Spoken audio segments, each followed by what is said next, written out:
నవరత్నమాలికా స్తోత్రం. हारनूपुरकिरीटकुण्डलविभूषितावयवशोभिनं कारणे स परमौलिकोटिपरिकल्प्यमान पदपीठिकां कालकालफणिपाशबाणधनुरङ्कुशा मरुणमेखलां पालभूतिकलोचनां मनसि भावयामि परदेवतां गन्धसारघनसारचारुनवनागवल्ली रसवासिनीं सान्ध्यरागमधुराधराभरण सुन्दराननशुचिस्मितां मन्धरायतविलोचनाममल बालचन्द्रकृतशेखरी इन्दिरारमणसोदरीं मनसि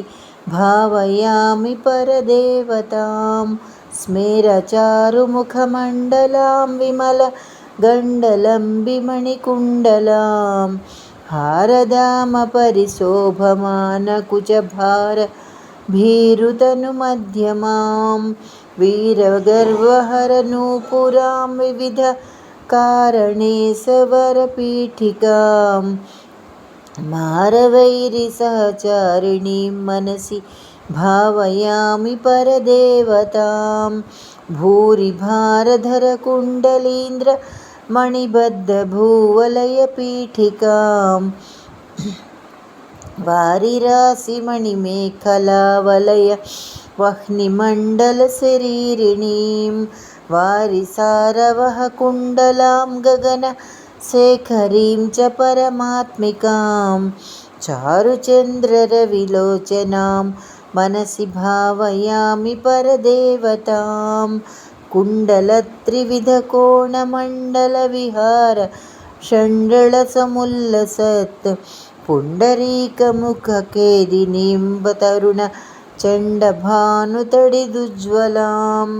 मण्डलेन्दुपरिवाहितामृततरङ्गिणीमरुणरूपिणीं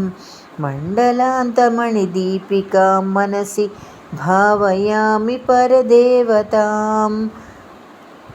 वारणाननमयूरवाहमुखदाहवारणपयोधरां वारणाधीसुरसुन्दरी चिकुरचेशेखरी कृतपदाम्बुजां कारणाधिपतिपञ्चक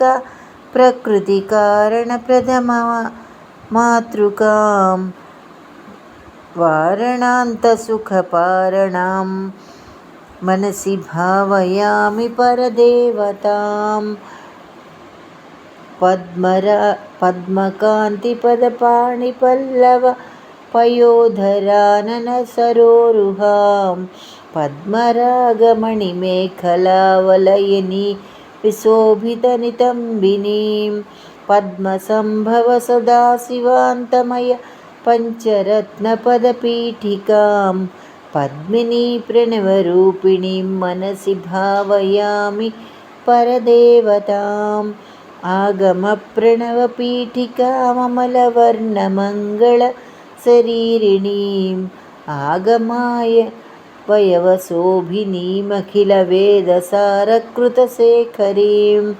मूलमन्त्रमुखमण्डलां मुदितनादबिन्दु नवयौवनां मातृकां त्रिपुरसुन्दरीं मनसि भावयामि परदेवतां कालिकातिमुरकुन्तलान्तघनभृङ्गमङ्गलविराजिनीं चूलिका शिखरमालिका वलयमल्लिका सुरभिसौरभां कालिका मधुरगण्डमण्डल मनोहराननसरोरुहां कालिकामखिलनायिकां मनसि भावयामि परदेवतां नित्यमेव नियमेन जल्पतां भुक्तिमुक्तिफलदामभीष्टदां शङ्करेण रचितां सदा जपेत् नवरत्नमालिकाम्।